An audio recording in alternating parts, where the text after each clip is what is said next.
All right, ladies and gentlemen, hello. Welcome to the Franchise Empire newsletter, where we share with you specific franchise opportunities and some news in the world of Franchise Empire to help you own a money-making franchise.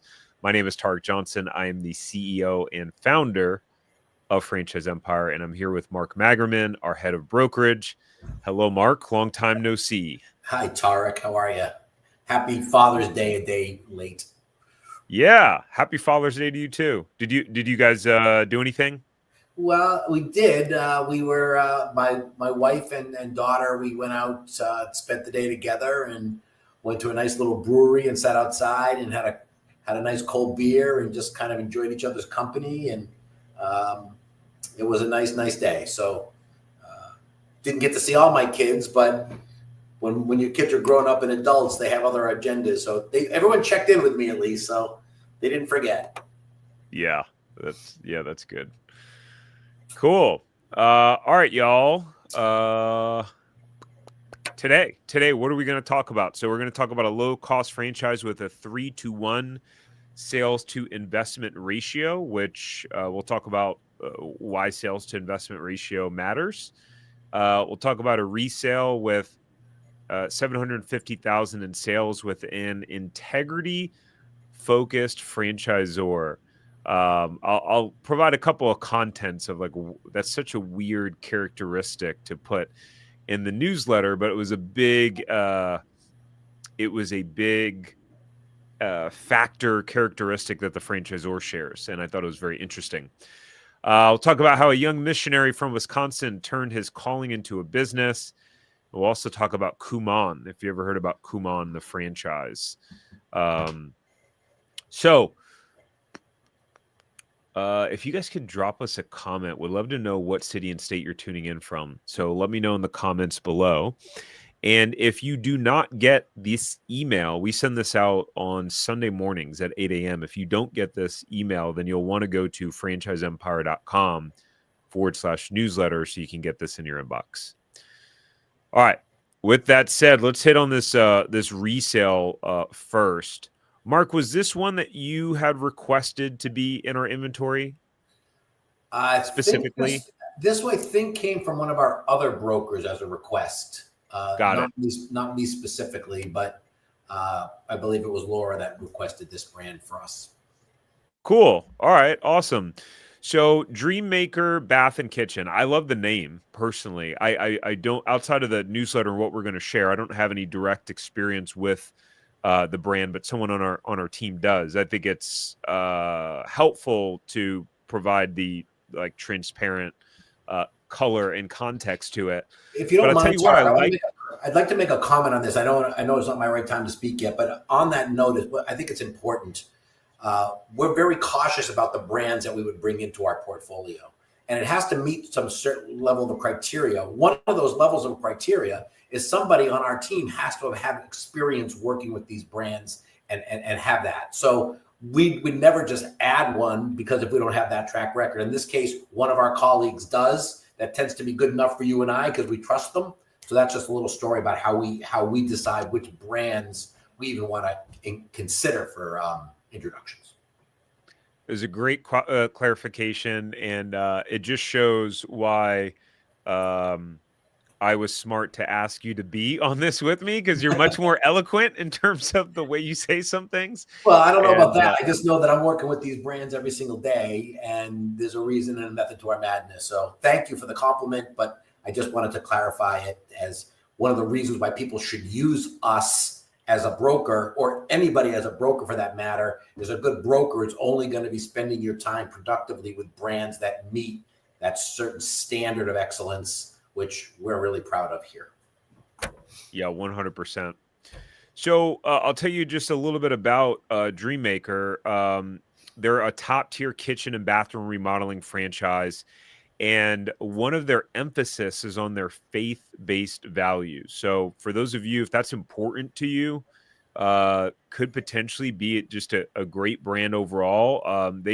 When I was going through their website preparing this newsletter, they were adamant about their values and about putting people first.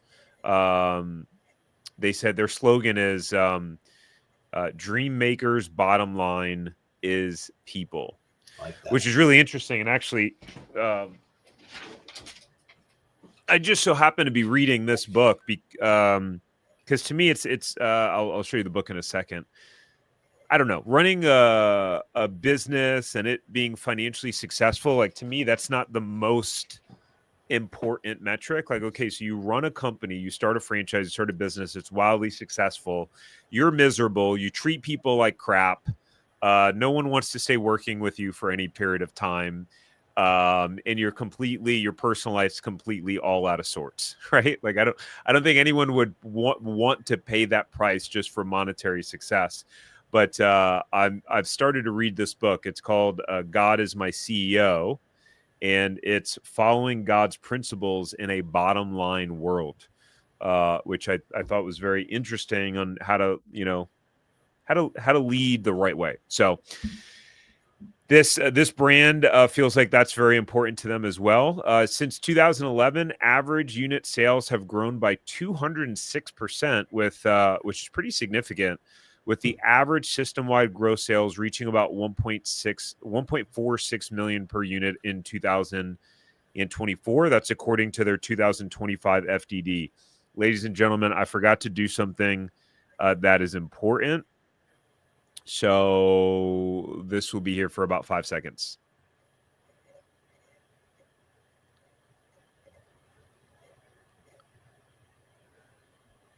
All right.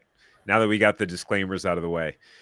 So this is in Northeast Illinois. We're not going to quote the specific geographical area for confidentiality purposes, but it has an asking price of $450,000. The last year revenue was $751,000. If you want to find out more about the cash flow, we can get you connected with the seller. And that would be by going to franchiseempire.com/resales. A couple of competitive advantages, and then I'll pass it over to Mark for him to chime in on his thoughts overall. They have a very high contract value. So the average contract value that they disclose in their FDD is $47,000. That's very, very high. I mean, you get 2 of those a month. You got $1 million a year business. Proven performance, like I said, 206% growth since 2011 for their franchisees in terms of sales performance. They have a design-centered model. First client meetings occur in branded showrooms, enhancing sales and customer experience. I believe this brand only has like 50 franchisees too, like 40 to 50. So, if you're someone who you're like, I don't want to be with one of those franchisors that have, 200 and they're just kind of growing crazy fast. This seems like, again, that with their kind of people first mentality, they're probably not chasing growth just to grow. Where, there are a lot of businesses that are like that. And that's not to say that there's anything wrong with those. Again, they have faith-based values, so they put a really strong emphasis on respect, integrity, and community, and they're outspoken about that. So if, faith isn't important or that sort of talk turns you off, then probably not the brand for you. Robust support system. I guess we could say that about any franchise brand, at least that we're showing. They should have a strong support system. Mark, what are your thoughts so far? It's a category. It's a challenging category in kitchen remodeling, and most of that is because when we talk to candidates, whether it's a resale or it's not, a lot of people always ask us, "Is it a recession-proof business?" And I'm not really sure what a recession-proof business really is, but if you're going to make a definition, kitchen remodeling is not that, right? In other words, if things got rough, if things got tough economically, people might say, "Boy, I'm not going to spend that $14,000, $15,000, $18,000 on my kitchen remodeling." So there is some truth to that.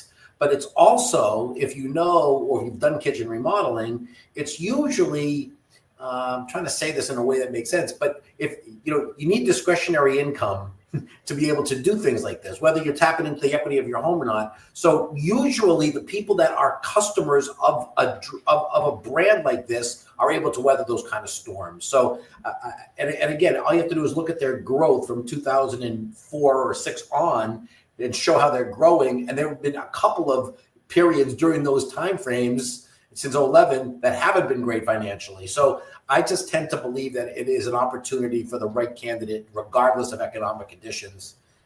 And again, the beauty of these types of businesses. Now, this is not a home-based business. You do need a showroom, but as technology has grown over the years, it's made these businesses much more streamlined and more economical. So we love home services. We love kitchen and bath remodeling. And here's another really classic example of a really great brand. And as I've said every time on these resales, it's not necessarily the first business you should buy is not this resale. And if you are interested in resales, you really should bring to the table skills such as business ownership in the past, A, and B. You've got to be able to show the seller that you're financially qualified out of the gate. Yep, 100%. Great commentary there. Overall, hey, strong opportunity. I mean, walk into a business that if it's selling for $450, that should mean that there's some juice in the squeeze, especially with prior year revenue of $750,000. Again, they call it average retail sales deliver over 1.4 million in revenue, and they specifically quote their gross profit margins.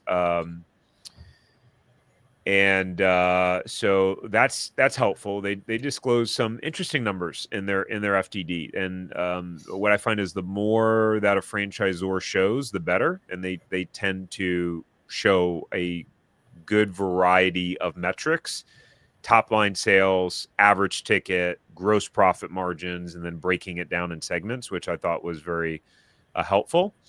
I would add, as part of your due diligence, if you were interested in something like this, is you need to find out what role the current owner has. In other words, is the current owner an essential employee, in which if that owner is gone, that person needs to be replaced or not. So again, all part of the due diligence that comes up with looking like successful resales, which is what 100%. And to add to that, when you're buying a resale, especially like this, you should only buy this if your intention is to be full-time in the business for the first 12 to 24 months. If your intention is not to be full-time in the business in 12 to 24 months, I would say then don't bother. Even to add to that, Tarek, if that was the case, chances are the seller wouldn't even consider you as a candidate for that, because the seller is probably somebody who wants to see the business end up in the right hands. And if you're not going to put full-time effort behind it, which gets me off on a whole other tangent, which I'm not going to do right now, but I just don't understand the concept of I want to invest all my money in a business and then not be part of it. That part escapes me, but it's out there. So don't be that person, please, if you're interested in this. 100%. All right, guys, if you live in the Northeast Illinois area and you're interested in this sort of business, then go to franchiseempire.com/resales. Let us know that you're interested in the Dream Maker bath resale. Or if you're watching this and you're going, hey, yeah, I want to see if I'd like to know if there are any resales in my specific area or market, then go to franchiseempire.com/resales and we can check on that for you. And at some point, we're going to have some cool system where we're able to update y'all via email if you have things in your area. But that's like hot off the press and is probably at least 2 months away. Yes, I agree. Matthew is was this one of yours, Mark? I think so. I think this was our guy, Chris. This was Chris. Okay, cool. Here, why don't you tell us about, you don't have to read it verbatim, but you You want to tell us a little bit about Matthew? Yeah, so Matthew's a young guy, and we're finding that franchise owners now are a tremendous option for the younger generation. I'm seeing guys, ladies and gentlemen in their 20s and 30s who are stepping into it. Matthew's the young guy, he's a missionary, lives up in Green Bay. I never asked if he was a Packer fan, but I think you have to be a Packer fan if you live in Green Bay. So we'll see. Always felt called to serve others, but also wanted to build something on his own. He'd been looking for a while at the franchises. Nothing really fit exactly right. It's tough unless you engage in a really good broker, which he ultimately did. And more importantly, when he joined Franchise Empire, we have this amazing program called Zero to Profitable Franchise System that we actually give to our candidates so they can become a lot smarter. And I don't think it's a coincidence that once he engaged in this program, Tarek, he became, the pathway to his ownership was a lot clearer. But again, we helped him on his goals and his values, did the legwork to find the opportunities that were aligned. And he ultimately was introduced to a brand called Pink's Window Services, which is a very successful franchise owned by Resi Brands. We've had, as you know, Tarek, several examples of candidates of ours who have been introduced to Resi Brands. It was introduced to it. It was really kind of cool. Again, I was kind of a third party here, but talking to the broker, it just kind of happened quickly. He found it. He knew what he was looking for through the help of Franchise Empire, and he just kind of locked on to this brand really, really quickly. Found the territory, went to the discovery day, signed his franchise agreement, and now he's cooking with gas, getting ready to run a nice little business. So this is a great testimonial. Again, I guess we're patting ourselves on the back here a little bit, Tarek, but that's okay once in a while. The Zero to Profitable Franchise program is a tremendous value. It really helps candidates get smart about the process of buying a franchise.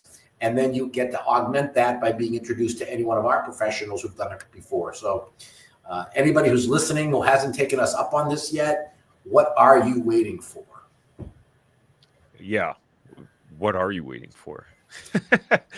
All right. Well, congratulations to Matthew. I mean, at the end of the day, we are all very intentional here about our primary intention is to help you, whoever you are that's watching, but the person that has entrepreneurial goals, whether it's your first time or whether you've done owned a business before, but it's to help you own a money-making franchise and help guide you in the best direction to succeed as possible. With that said, we've got our franchise of the week. So, Mark, you want to take it away? Sure. Bloomin' Blinds is one of the country's fastest growing blinds, window covering type businesses. Mobile, home-based franchise, which again is a clear winner, specializing in the sales, install, repair, and cleaning of coverings of windows, blinds, shades, shutters, solar shades, awnings, and pergolas. Unique model includes an ongoing of maintenance services, boosting recurring revenue, and operations revolve around on-site visits. You don't need a storefront, which makes it very scalable for owners to grow. And when we talk about scalability, which we do a lot with these home service brands, scaling this business, going back to my life at Five Guys, the only way we could scale our business was to cough up $1 million and build a darn restaurant and go through all those headaches. These types of businesses, once you hire 2 additional service techs and lease another vehicle, you're off and running. So you get a real opportunity to scale these businesses really quickly. This was a family-owned business in 2001. Most of the better franchises, at least most of the ones that we would work with, never started out as a franchise. They started out as a family-owned business and perfected the model and then became interested in franchising. And a lot of times, I don't know if that's the case here, but a lot of times they franchise because customers are calling them up saying, hey, I want to run one of your businesses. So I think this is how this one grew. Franchising became ancillary after they became successful. So they've got over 50 locations now nationwide. The franchise fee, just a quick definition on that, is If you do your due diligence, you find yourself falling in love with a brand and you become a franchise owner, you will be asked to pay that franchise fee the day you sign the agreement. And if you see here where it gives you discounts, the more territories that you buy, if you are involved with Franchise Empire or one of our brokers, we're always urging our candidates, if they can afford it, to buy multiple territories. It gives you so much of a larger runway to scale. Royalties, which is the money that you would pay the franchisor on a monthly basis, which is how they're able to stay in business. 5.5% of gross sales, minimum 500 per month after 6 months as you're scaling your business. And again, they have a brand fund fee, which is 2% that all franchisees take part in for the benefit of all, and a local marketing fee of 2%. So it comes out about 9.5% if I do it right, which is pretty standard. The total investment ranges between 115 and 212.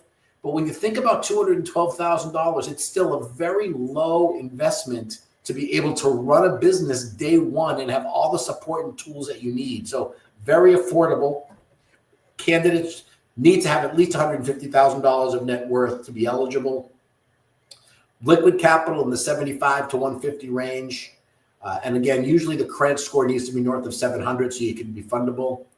And again, it's a 7-year renewable term, which I kind of like, Tarek, because most of them are 10. So here with 7, it means you have 3 less years that you have to stay involved.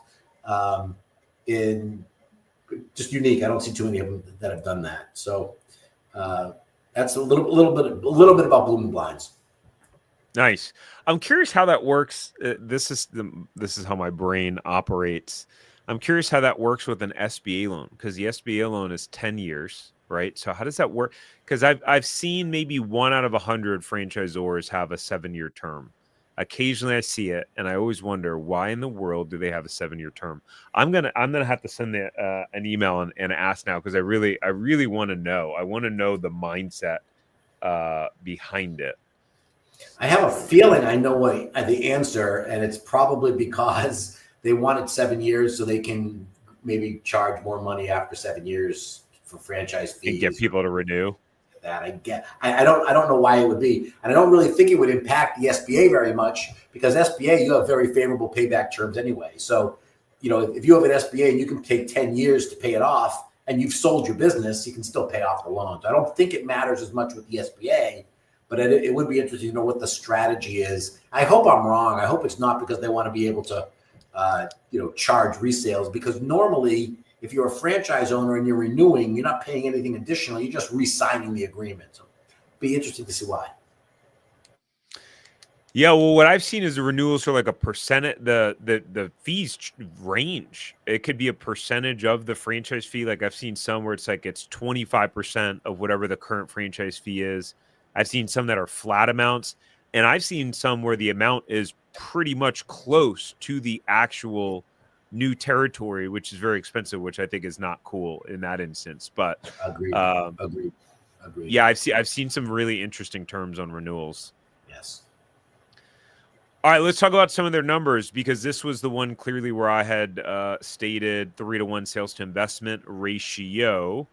So what we'll see here is that the average sales, $577,000 is the average sales. And then you can see here in this table, they rank them by the top third, middle third. Hold on, I think I have one of these marker things. Here we go. I'm dangerous now, ladies and gentlemen. So we got the bottom third, the middle third, the top third. So we'll start here.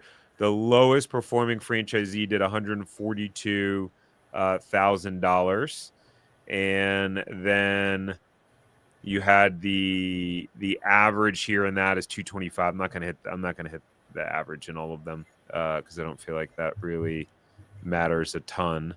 But let's see. In the middle third, you got the average doing 432,000 in sales, and the top 1/3. So 1 out of 3 franchisees are in this range, and of course in the others. The average there for the top 1/3 is just over $1 million, with the highest franchisee doing $2.7 million in sales. And those numbers really check out with the low startup cost that are involved with this business. The math does check out. Hands-on operator or manager or leader. So that's the ideal franchise candidate for this. You want to start out either being in the field, doing the sales consultations with people, closing the deals, or managing, your small team of tech focused on sales and growth, looking for hands-on operators. This is not a like, hey, bring on someone you want to work 5 hours a week or 10 hours a week. Again, at Franchise Empire, we're pretty vocal about what it takes to be successful as a franchisee. So we're always going to be pretty straight up with you. If I could pound that point one more time, Tarek. So when it says or managerial leader, it doesn't mean, to Tarek's point, put an ad on Indeed for somebody who wants to manage a blinds business. It means somebody that you're going to give some equity of the business to. So it's going to be a business partner of yours who's going to have at least 10% equity, in our opinion. That way, you're having somebody who's got skin in the game, who's going to drive the business. But also, and this is clearly a byproduct if you have the capital, which is why you can't be undercapitalized in these businesses. But if you do have the capital, which is what we did in our business, hire that equity partner and have both of you go to training and have both of you run the business. So you, as the owner, have the knowledge it's going to take as you decide to pull yourself off that business. But you can't mess around with this. And as Tarek says, this is not the kind of a business in which you buy the business, put someone in place, and then go back to your full-time job and cross your fingers and hope things are going to turn out well for you. Because as we all know, hope is not much of a plan. 100%. All right, customer-facing communicator. So in the beginning, you're going to be spending a lot of your time in customers' homes. You're probably going to do most of the owners that I've seen in these businesses, they start out doing the sales.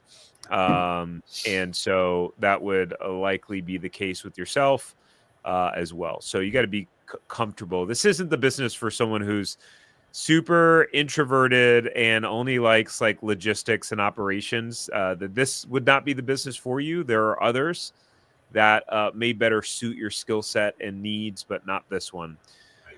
Sales minded with a service heart. And by the way, I got this from their collateral.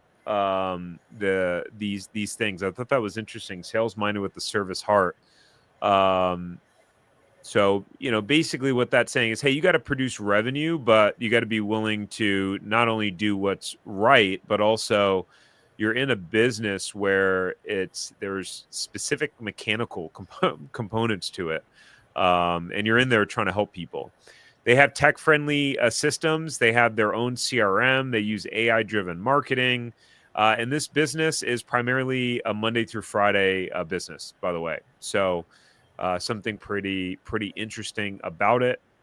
Something that I didn't really consider before we bought our franchise was that we were going to be open 364 days a year. 363, I'm sorry. We were closed on Christmas and Thanksgiving. So obviously a business like this is better suited for your lifestyle. We would open in the summer at 6:30 a.m. and close at 9 p.m. So you're open for 15, 16 hours a day. I don't know that we need to hit on all of these, Mark, but do you want to cherry pick 2 or 3 that you like? Yeah, I would say the fast ramp up is significant. Again, coming from my franchise experience, when you're dealing with brick and mortar or storefronts, boy, you don't have the luxury of being open that quick. So you're spending a lot of money to get a business started without any return on that investment. But in these type businesses, because they're relatively simpler model-wise, you can be generating income within 90 days of signing your franchise agreement, start paying back that debt service that you have. That's really significant, I think. And again, just the ongoing support. Yes, every franchisor gives support, but 2-week initial training, including marketing and the CRM and the AI lead generation and the call center, that 2 weeks is very valuable. A lot of them don't go quite that far. So those are the 2 that stand out to me. Nice. Fantastic.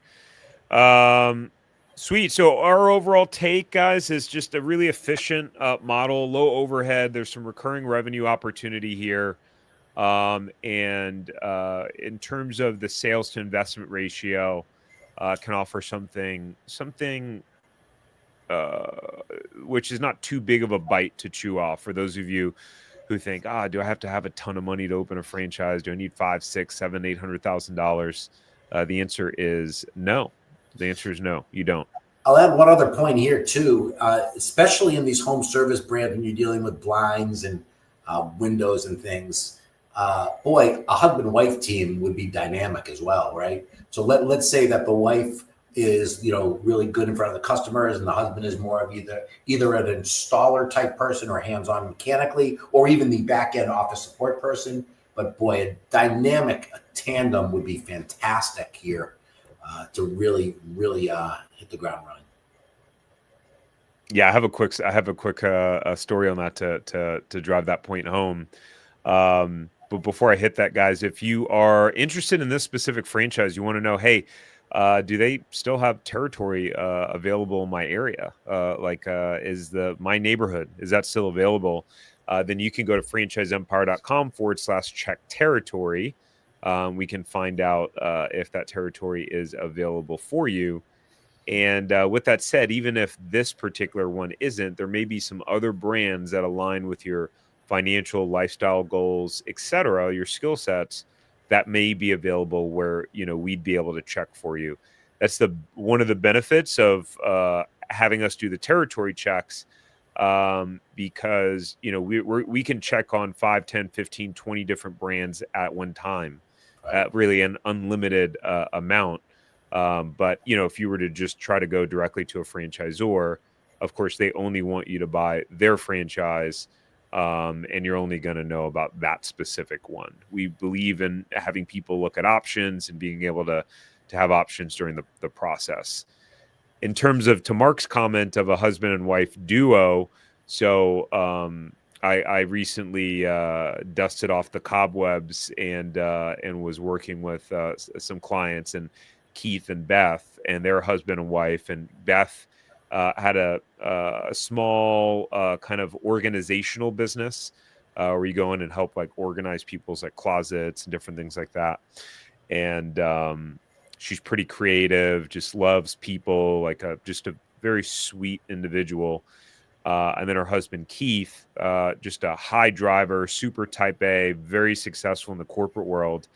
And they bought Bloomin' Blinds, and they're going to be doing the business together. So I'm really excited for them. And Keith is no joke. They did their homework and due diligence, and so yeah, it was really exciting to see that's what they chose. Excited to see how they grow in their business.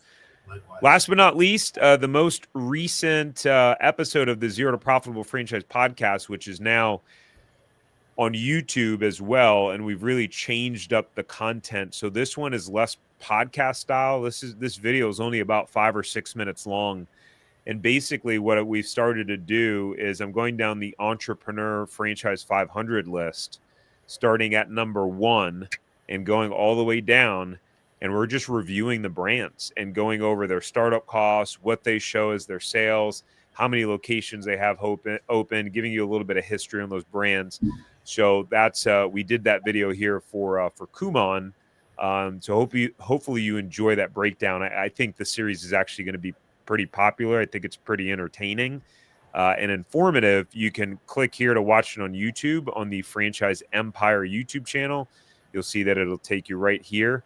And make sure you subscribe to it. If you go to videos, and then you can see the latest, or you can actually listen to it on podcast platforms as well.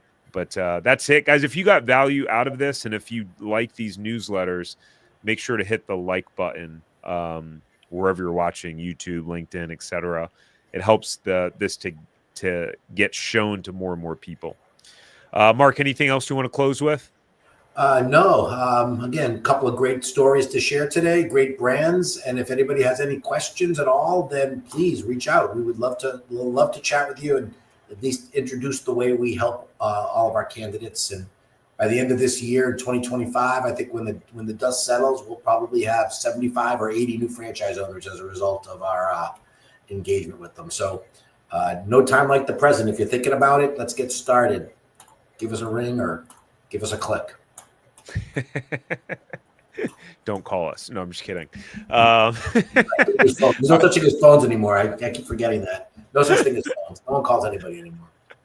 I was sitting down. I played golf yesterday, and early yesterday morning, I was fortunate to get paired up with, because I was going out as a solo.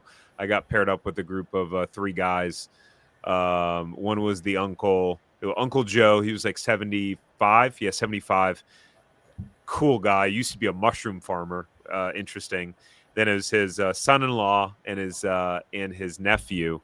And we were sitting down afterwards, and we were just kind of talking about like the age of technology and stuff that we're in, and that people don't realize. There was a meme online about how it said, "Hey guys, you don't realize when you would call your friend, you literally would have to call their home phone. Their parents would pick up, and you would have to sit there on the phone talking to their parents while you waited for your friend to come to the phone." And it's like, man, I do remember those days. So it's crazy how different life is. And I'm sure you have a lot of those stories. If you're going to lay that one on, then I'll lay this one on because I'm older. Back when they had the old rotary phones, they were attached to the wall and the cord was only 2 feet long. So as you're talking, if the phone was in the kitchen, like we grew up, we had one phone, it was in the kitchen.